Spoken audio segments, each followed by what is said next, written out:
សែនស្រណោះណាស់ដំណែលដែលគង់ចំណាំងគេដូនតាចាស់ដួលផ្លាស់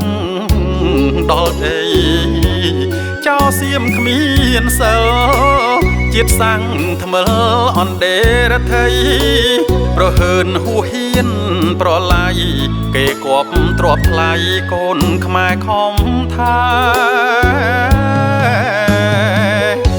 ស្រណោះ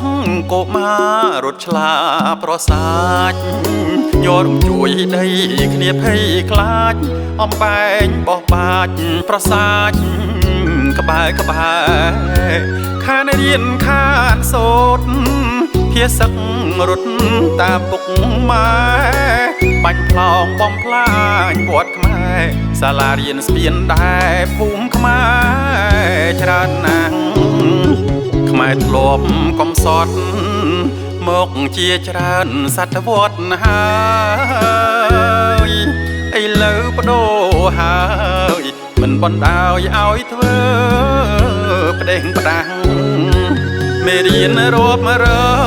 យឲ្យខ្មែរឈឺណាស់ឃើញមុខខូចមេលួចច្បាំង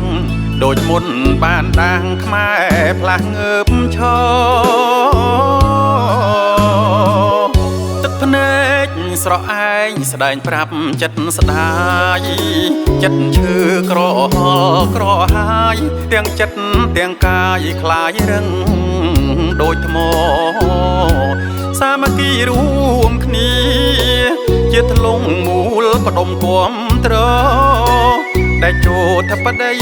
បវថែគេបន្តតតាំងខ្មាំងសៀម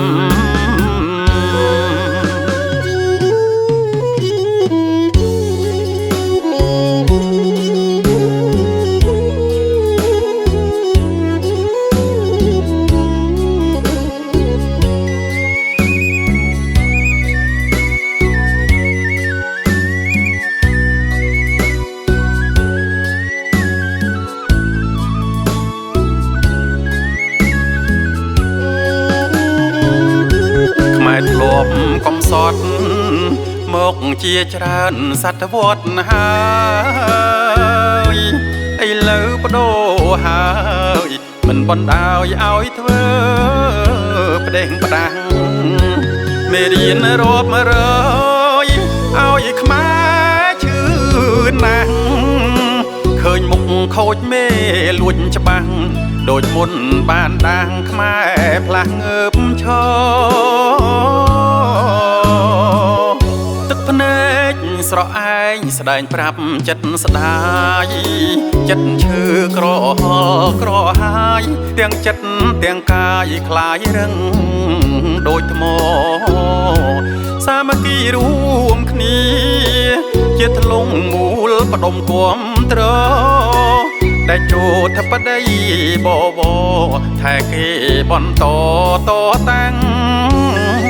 ខ្មាំងសៀម